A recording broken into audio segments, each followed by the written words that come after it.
Hi, this is Roger, thanks for dropping by. Sunday chat today is an unboxing video. No, it's not orchids. It's very orchid related though.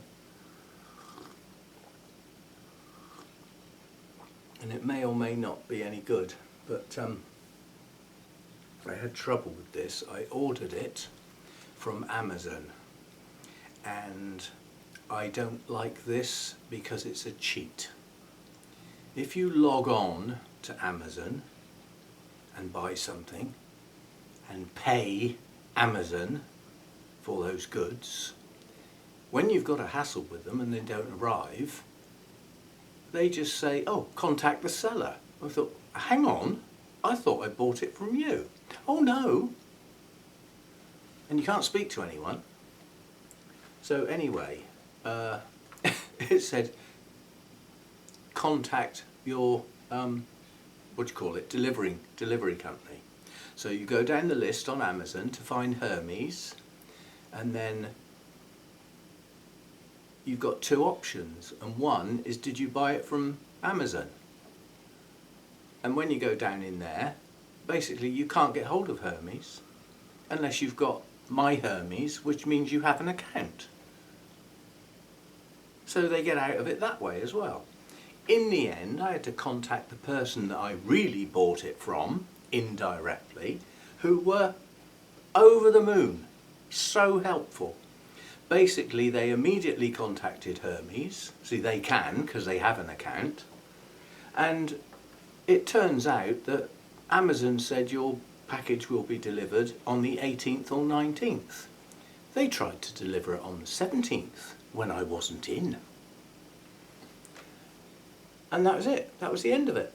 So the supplier, the person I really bought it from, went to Hermes and they said, oh, the delivery company have got back to us and said it's been lost in transit. So they'd lost my package. And they offered me a full refund or replacement goods via an express delivery service. Well, as I wanted the goods, I went for the express delivery service and they arrived accordingly. But Amazon's just a cop-out, isn't it? You know, they're supposed to be a warehouse supplier and seller. And half the time it's not their goods. They're just acting as a middleman and no doubt taking a sizable cut, which means in theory you could have got your goods cheaper. Right, unboxing. Unboxing and construction. Now these were incredibly cheap, so I don't expect them to be high quality, but I hope they'll do the job that I want them for. I bought two, which is a bit daft when you don't know how good they're going to be. Next we have long poles. We have more long poles. Can you guess what it is yet? This knocks my coffee over, there'll be trouble. We have more long poles. Little building Stonehenge here with the amount of poles I've got. I haven't finished yet. There's more in here. Bits. More bits. Some stuff that's not going to come out very easily. Wheels. Now you can guess what it is. Wow! That was heavy. Feet. Feet. More bits. Ugh. This might be too big to put up in here. Quite honestly, it would be a lot easier to transport over to my new place if it wasn't actually made, if it was still in the box. So I'm hoping it will go back together again. So I'm hoping it goes together. Now, I'm a man, I don't need instructions, do I? We'll have a quick look. Well, yes. Well, if you couldn't work that out for your flipping self.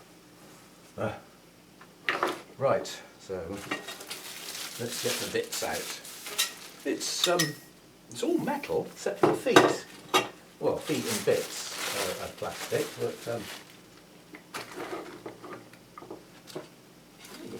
and these are chrome as well, so that'll make it look a bit nicer.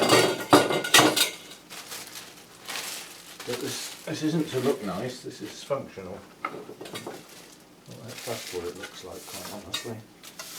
Right, so now if we count the number of bits, all I need to know is where do the thick black bits go and where do the thin black bits go. And the feet will tell me that, won't they? Yes, thin black bits go in the feet. Right, so we've one thin black bit,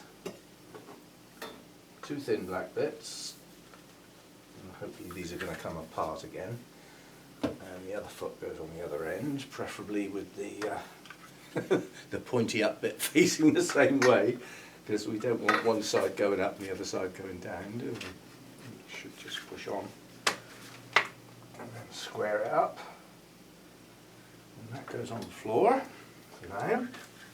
And then we've got, see, we've only got two big black bits and we've got three chrome bits. Well, given that there's a bar across the top, the chrome bits must be the top section, the big black bits are the bottom section.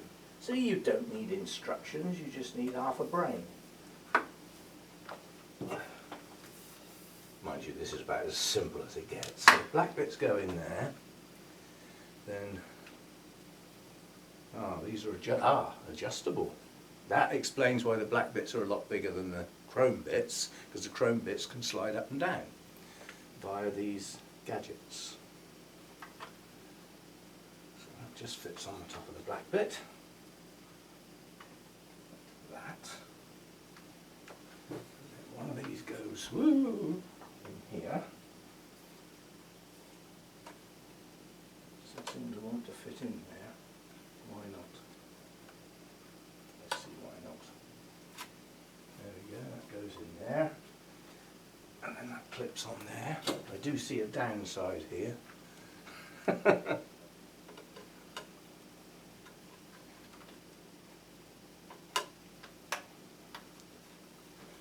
So actually getting these two the same height, it'll be a lot easier with the top on, won't it?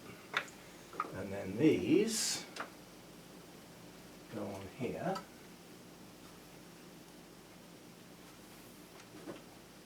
Like that. And then this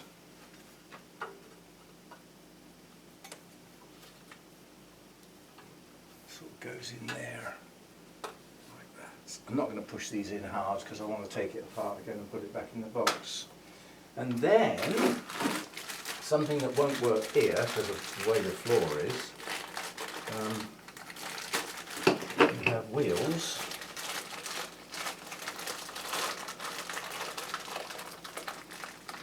There's a good reason for this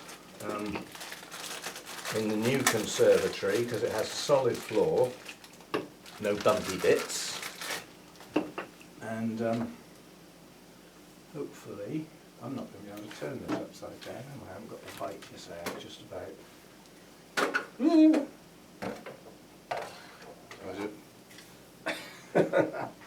I got a good idea. That's I'm going to end up knocking stuff all over the place here.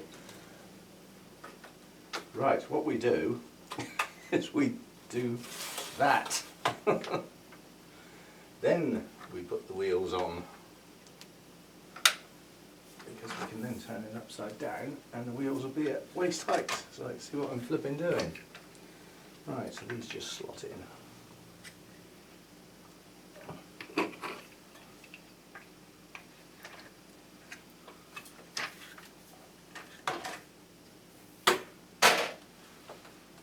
Bash bang, bash bang.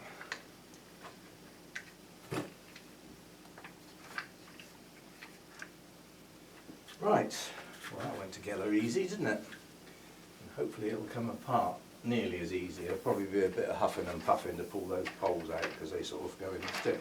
Right, So what we've now got is a wheelie rack that's adjustable height, and you think I'm going to hang my mounts on this, don't you? Well, you're wrong. Well, you're half right, but you're not right. I'm not going to push this up to full height because just to show you what I am going to do. Because what I'm not going to do is hang my mounts on here. What I'm actually going to do, have we got a loose one somewhere? There's a loose one. That's a loose one.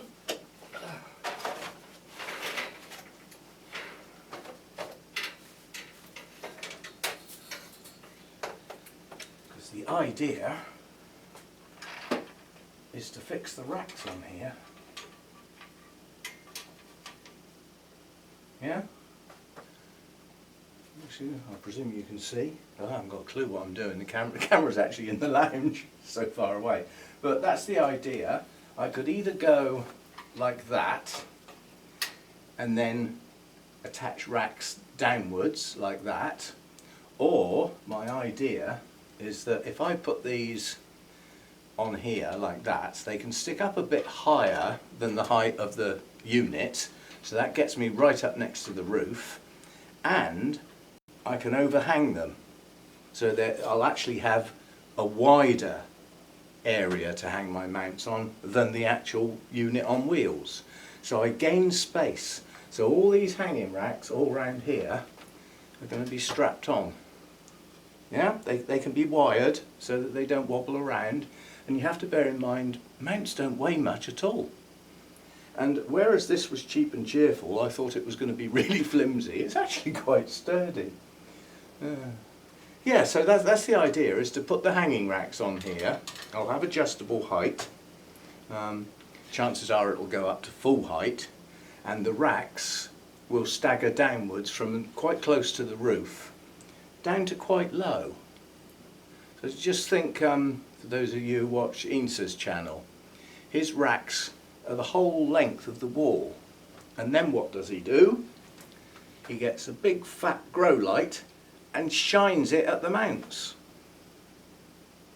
I think we'll be getting the grow lights out, because I really do believe that this conservatory is going to be quite dull as far as the light is concerned.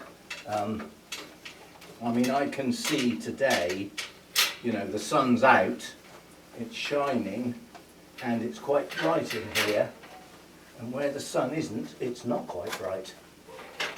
So I'm going to have not quite bright everywhere, aren't I? Which is going to be good for some orchids and no good for others. So I think we'll get the grow lights out.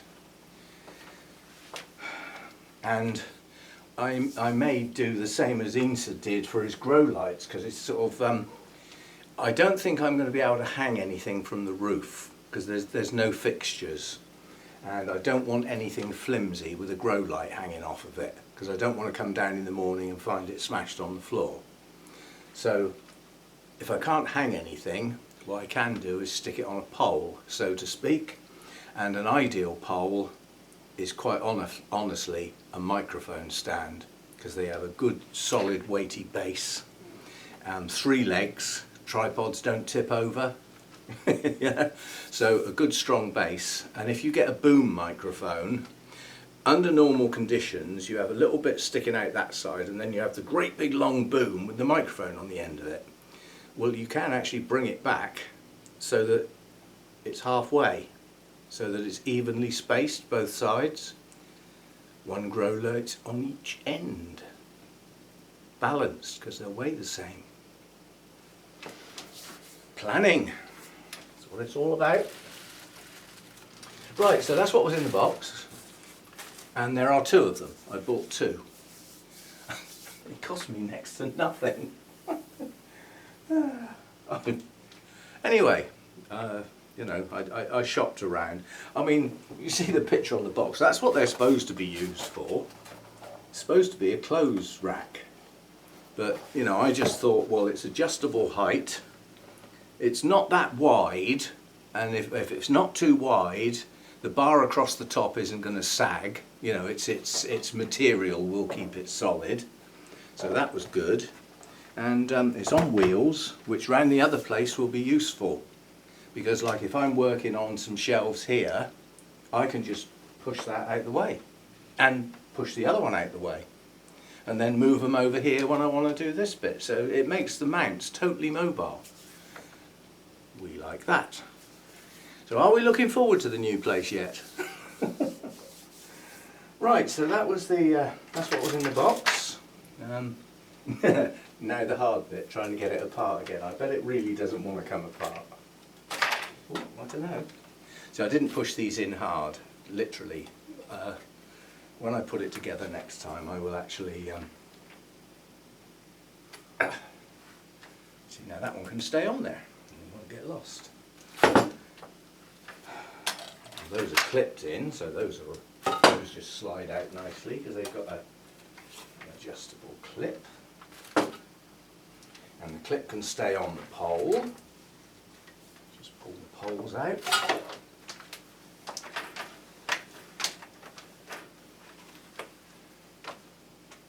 See, all my shelves are put together on a similar principle.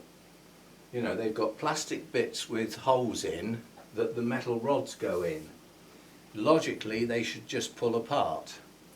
But I'd have to be very careful to keep them in their sets so that the right poles go into the right pieces. In addition to that, because the poles are metal, they've started to go a bit rusty because of the high humidity. And as a consequence, I don't think they'll come out of the plastic slots. And in addition to that, the plastic will be very, very brittle. Again, the wheels can stay in there, they don't need to come out. So this is going to be a lot easier to transport in the box, basically. It's just a flat box. So there we go. That's the idea for the mounts. The floor also is, it looks like it's tiles, but I've got a feeling it's like a linoleum type tile effects thing. But whatever it is, it's a solid floor and it will be easily cleaned.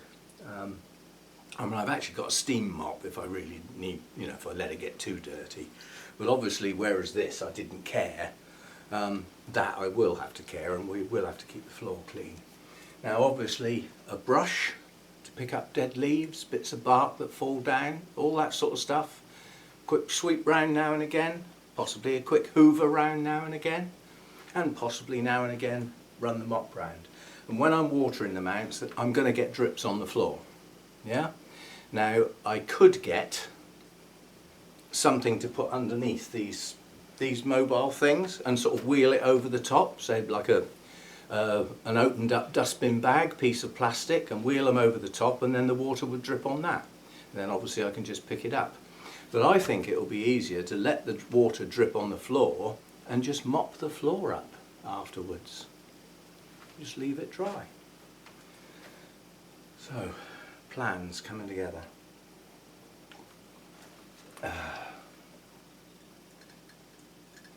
I'm not sure I'll be able to use all of my racks. I will try and use all of my racks, but there might be an odd one or two that doesn't get used, we'll see. But they'll be used in a more efficient way, because the mounts can go right up to the top, whereas like some of these, they can't go right up to the top because the leaves will touch the roof.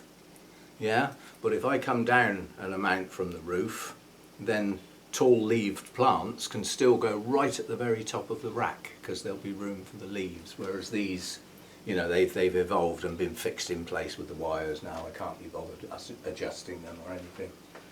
So yeah, I would, if I took all of these shelves apart and I mean, I can just use string or something or other to tie them in bundles so that they stay in their sets. The whole lot would go in one go. Everything in here that's not a plant would be able to go in one car trip. but the time it would take to take it all apart, and possibly some of the plastic would crack, and then I've lost the ability to put that set of shelves back together again without a lot of faff. I'm not sure it'd be worth it. I'd rather do several trips, because these shelves will, they should go in the back of the car flat, and then another one on top, and possibly another one on top of that, and then like one or two on the back seat. It's only going to be a couple of trips, I think. And if it's 3 trips, then it's 3 trips. It's just up the road, And for those of you who haven't twigged, I actually get the keys Monday morning. I've got to go into the office and get my welcome pack and all my keys. And I've already got in my head what keys I need. We got front door key, we got second front door key, the point of which I still haven't worked out, but we have a second front door. Both have got a letterbox. I think the idea might be that you could leave the outer door open so that Postman Pat can leave parcels in the dry. Yeah, it's a possibility. And letters can go through the second letterbox so that they're secure. Whatever. So that's 2 keys. And then there's no back door. So the next set of keys are probably the sliding doors into the conservatory. There's a locking window on the conservatory and the doors that go out into the garden on the conservatory. The other key is the carport, has a wrought iron gate at the back of it. That's got a padlock on it. So I know what keys I'm expecting. Apparently I only get one of each, and then the other key that I get has got a button on it, and that's to open the gates. And I will take my video camera with me. I've already written a note in big capital letters, take camera. And when I get the keys, I will go from the estate agents straight over to the place and we'll film. Yeah, and we can film. I might get away with holding the camera while I drive up to the gates. And we'll film, going into the house, having a look round, out to the conservatory, have a look round the back garden and everything. While it's empty, obviously, because there won't be anything in it. But yeah, just to make sure I've got all the keys, everything works. And then once I've got the keys, I can order my fridge freezer and book that in for delivery. The problem I've got, you see, is on the 1st, I've got a list of things where my address has got to change. I'm up to 20 something already. Every time I see another thing, oh, address change. Now I think some of them aren't address changes. Now the gas and electricity and the water and the council tax, the agent's going to do that. They'll just do a change of customer to the suppliers, and they've said that if well, the water you can't change, you don't get a choice who supplies your water. But the gas and electric, if I wish to change suppliers, when I get my first bill, yeah, I can then change supplier if I wish and try and find a better deal or something or other. But we haven't got any decent gas and electricity deals at the moment because of the short supply. What we have got is companies going bust. So the number of energy suppliers that there used to be has gone right down, which tells me they weren't very viable in the first place. So that'll get that up and running, and once I've got a pretty firm idea of what will be my last day here, I'll get the internet changed over, because that will be changed over in a 3 or 4 hour period. It'll be cut off at one place and fired up at the other place with a gap. Well, that gap allows me to pack the last things up here, load up the car and drive over there for the last time as far as moving is concerned. Well, that's the theory anyway. So obviously I don't want to be still in this place for several days, but the internet's been shut down and moved over, and I don't want to get to the other place having left here completely and not have any internet. So that's the more critical thing to do. But it's a phone call away. All I've got to do is get through. You know what these customer services and sales places alike to actually phone up. Your call is important to us. We will be with you as soon as possible. Your call is important to us. We'll be with you as soon as possible. Same tune. And after about 10 minutes of that, you feel like actually shoving something down somebody's throat. Because if it was that important, you'd put more people on and get the phone answered, wouldn't you? And speak with forked tongue. Right, so those are the plans, and it all starts going this coming week. Wednesday is the 1st. It all starts for real on the 1st. Oh, we've had another muck up. Apart from the delivery company messing this up and Amazon washing their flipping hands of the whole affair, which I'm not surprised at. I wonder where Amazon are based. Rhetorical question. Yeah. Oh, I've forgotten what I was going to say now. So Amazon have really wound me up. just totally washed their hands of the whole thing. What were we talking about? Things going wrong.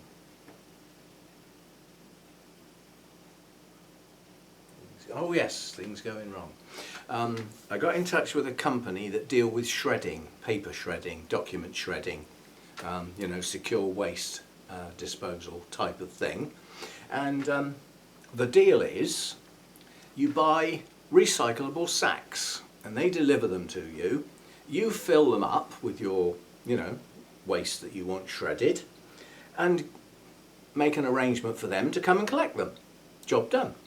Sounds easy, doesn't it? So we phoned them up and they said, oh, the only time we're in your area is, well, for the near future, is Monday the 29th. I said, well, that's cutting it a bit fine. She said, well, I'll get the sacks in the post today. You should get them tomorrow, which will give you the weekend. Is that okay? And I thought, well, yeah, it is okay. I'll have the weekend to do that.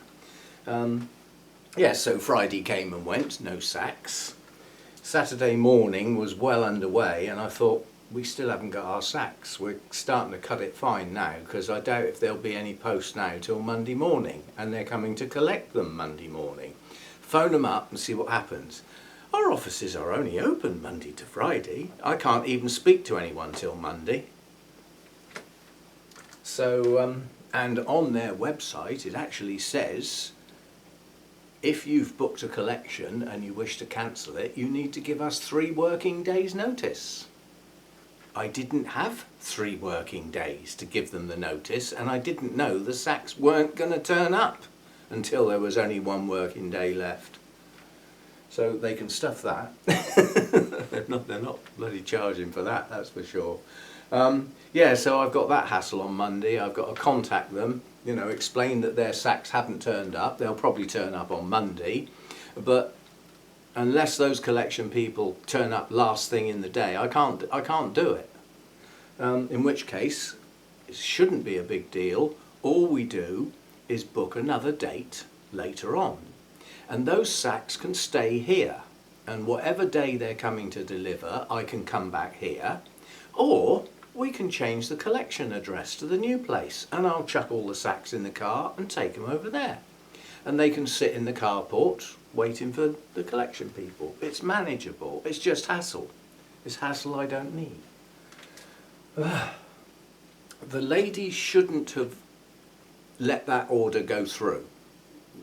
There was too much could go wrong with that, with a weekend in between the two and having no control over the delivery, because that's a separate company would be doing that. She shouldn't have let that order go through. She should have said, well, we're not going to be able to collect them until, and given me the next available date, not tried to squash it all up together.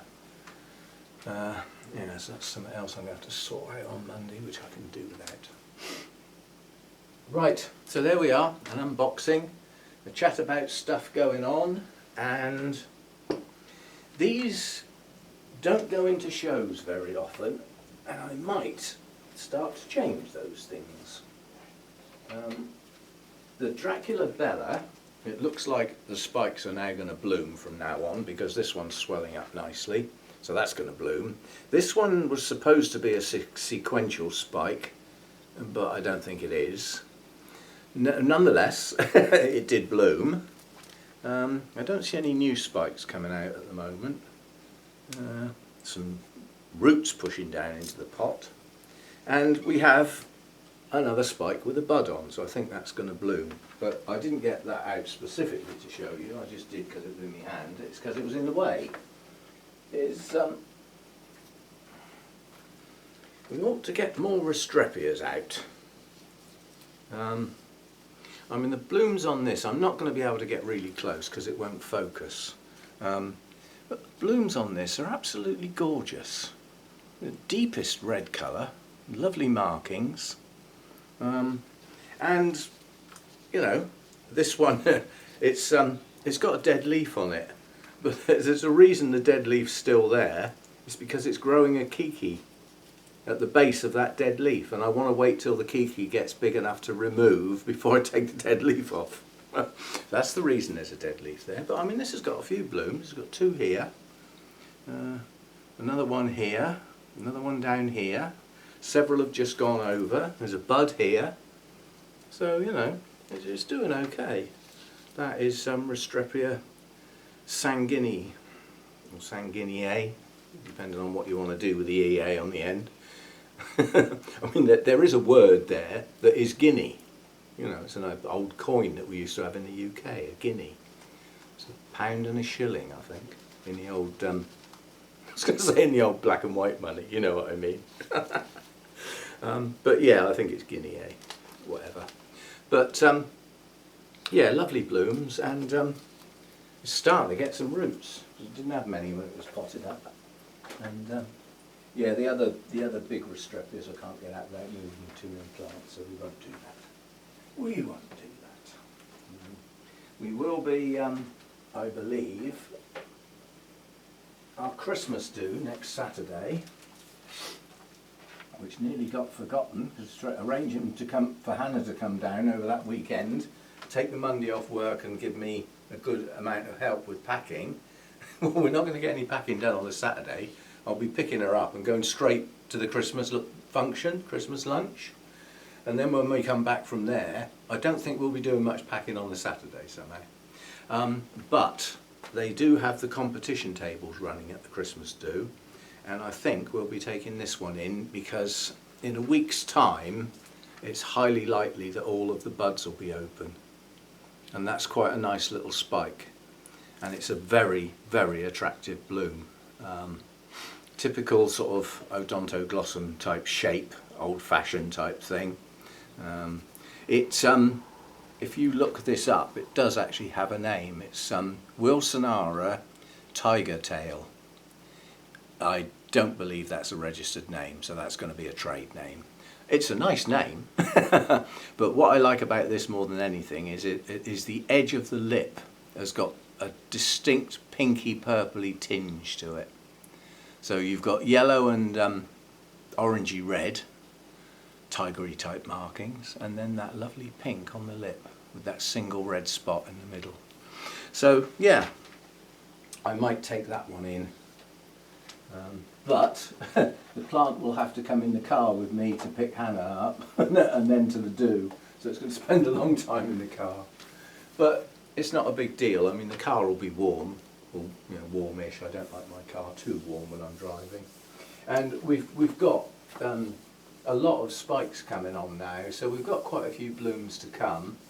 The Wildcat, I don't think is going to have enough blooms open in a week's time. But the following week, the other Orchid Society have their Christmas do. There might be enough buds open by then. But the first branch here has still got a couple of buds on the end, and this one's just opening. This branch has got buds to come. All the branches, I mean, some of the branches haven't even opened any buds. And then you've got the top of the spike with this gap. Not quite sure what happened there, but it was branching quite nicely, and then it decided to just grow on, but it left a gap before the first bud.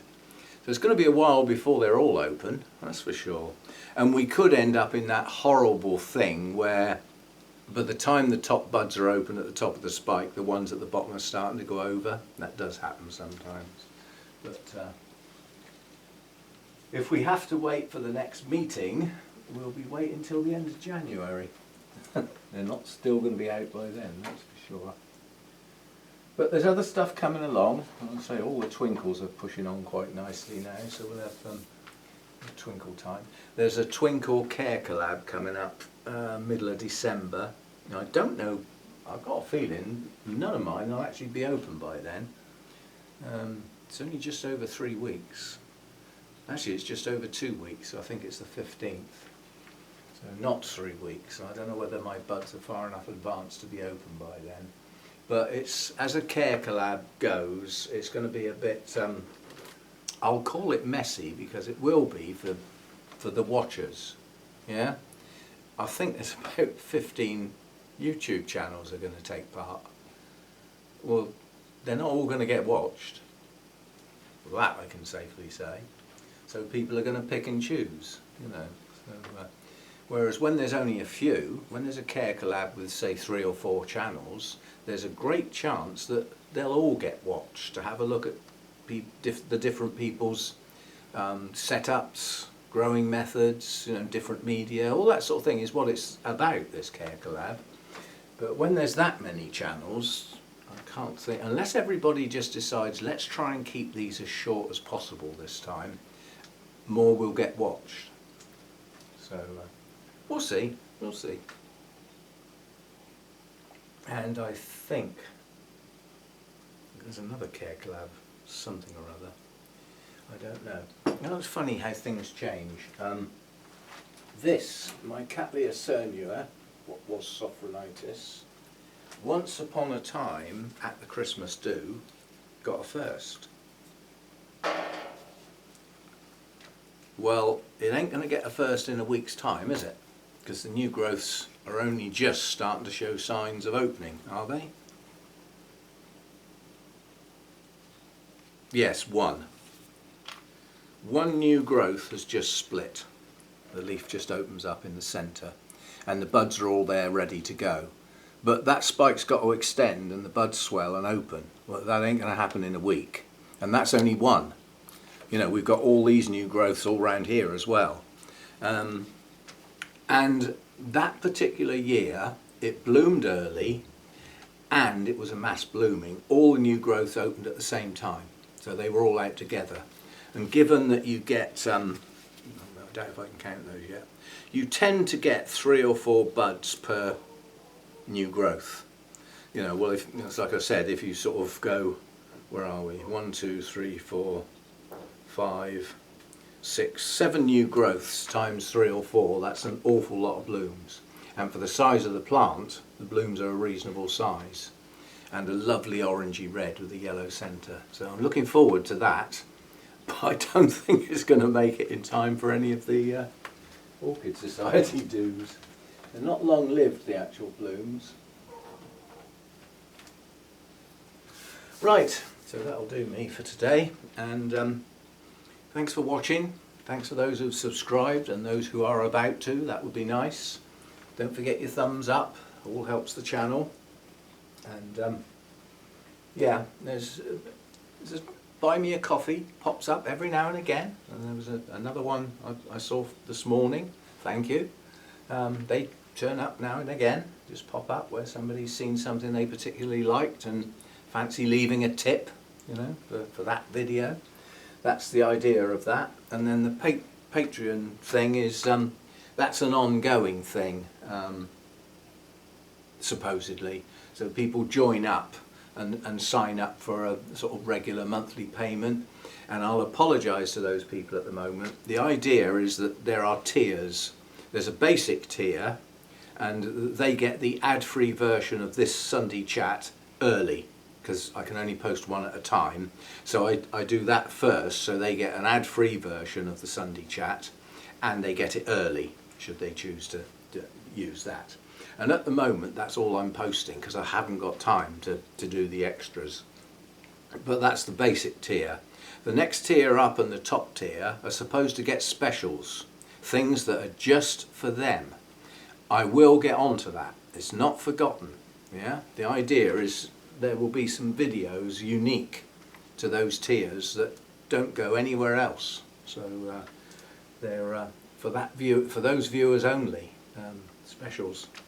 But as I said, I haven't got the time to do 2 lots on the go all the time at the moment, so I'll apologise, but it's not forgotten. It will come. And once we get out into next year, I'll be in the new place. The paperwork, as far as Mum and everything are concerned, is going to be virtually complete. There'll be so little to do, it'll be hardly worth worrying about. And the house should be progressing along.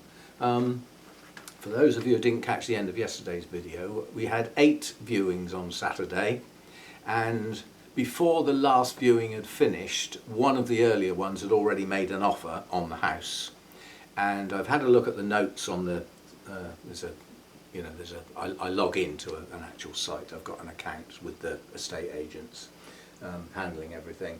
And that particular person has got no house to sell, so there's no chain. We've got no onward chain, nothing, and they've got nothing to sell. So they're straight in the door. Nobody else can get in the way or spoil the chain, which is what often happens. And they're basically ready to go. They have a mortgage in principle already there, and yeah, I've got a feeling the agent is going to start putting a bit of pressure on us to actually accept that offer. So the problem is, you see, just until we accept the offer's open, which means that person can look at other properties and make offers on other properties as well. And if one of those gets accepted first, we lose the guy. You see what I'm getting at? So there's an element of, I know one of my sisters is going to, oh, it's only been on a couple of days, let's give it time, we could get quite a bit more than that. Well, that's the greed setting in. Do you just settle for a nice smooth transaction because they've got nothing to sell, and it starts as soon as we accept the offer, and then just let it run? Do we just go for that easy option, or do we hang on for more money that we might not get, and while we're waiting for that more money we might lose that offer? So that will be what the agent will tell me. I don't need telling, I can work that out for myself, but I suspect we'll get a bit of pressure to accept that offer. And the estate agent has already chatted to the guy. He can't offer any more. That is his maximum amount that he can have. And he said, if you want to wait 6 months, I'll have another 4,000 or 5,000. Well, I'm not starting selling the house in 6 months' time, because it'll then take another 3 months on top of that. That's not on. So we shall see. I'll probably speak to the agent tomorrow, or he'll phone me to discuss the viewings. And I suspect some of those people that viewed have gone away to think and have a look at what else is around before they think about making an offer. I mean, I know at least one person, because I was out while this viewing was going on. I got back while the last one was still here, and that lady's not interested. I know she's not. I could tell by the tone of her voice and saying little things like, well, it's not quite what I had in mind. It's not really where I wanted it to be, but, you know, there were too many doubts in her mind, I think. And when you're spending, you know, it's probably your biggest ever purchase, isn't it, a house? Which it's not. It's having kids. Or having a wife. Or a husband, whichever way you look at it. But yeah, it's an awfully expensive item, you know, and for most people it is the most money they spend in one go. Although they spread it over 20 years, but, you know, end up paying for it about 10 times. Anyway, I'll see you next time. There's enough waffle. As I said, I'm sorry we haven't got loads of plants to show you. It's just in that in-between thing. There are a few things open, but not many, most of which all of which you've seen. And we're waiting for the new stuff to come along, which, you know, is coming along. So we will look at it as and when. And until then, I don't know what I'm going to be doing with videos. There's going to be some gaps, I know there is, but there's definitely a video on Wednesday when I get the keys. I'll make sure that's done. But what I do on Monday and Tuesday at the moment, I don't know. I mean, I managed to find one yesterday because I had to go at a pinguicula. That was a spur of the moment thing. I thought, well, if I'm going to get out of the house, I could go and get that sand. And if I get that sand, I could repot one of the pinguiculas. So that had like a little storyline that ran through the day, so that was okay. But we shall see. There may be videos, there may be not. But as soon as I've got the keys, I will have to start humping boxes out into the car and doing trips over there and starting to get stuff moving. Ready for next weekend when Hannah comes down, where twice as much will get done with two of us. That's the way I look at it. So twice as much and half the time. That's, you know, again, if two of us are loading boxes into the car, it'll only take half as long. The journey takes the same, but with two of us getting the stuff out at the other end, it takes half as long. So in theory, we get quite a few more trips done, and a lot of it will get done. And then the removal men come on the 7th to take the furniture, the big stuff, you know, the settee, the chair, the beds, all my, you know, computer table, desk, all that sort, pardon me, all that sort of stuff goes. And by then, I would expect to have most of what I want to take already gone. Not plants, they're second to last. Plants are second to last. The last thing is the TV, my laptop, and the cats. Well, me, obviously. And that will be at the start of a day. The last day, basically. I'll still possibly need to pop back here, but I won't be living here anymore. I'll have actually officially sort of transferred over, and you know, I start staying there and sleeping there and everything. Up until then, once my furniture's gone, for the few days left before I move out, I'll be in the single bed in the spare bedroom, because that bed I'm not taking. So I'll take the one that Hannah uses and the one that I use, and leave one behind, because I don't, the 3 bedrooms that I've got in the new place, I don't want them all as bedrooms. I haven't made up my mind what I'm going to do with that spare bedroom yet. I might turn that into my home studio and make it a music room, because that way it's not cluttering up the lounge. You see what I mean? So my guitars, my amplifier, you know, all the gadgets and the leads, the drum kit, all of that goes up in the spare room, so it's all there together.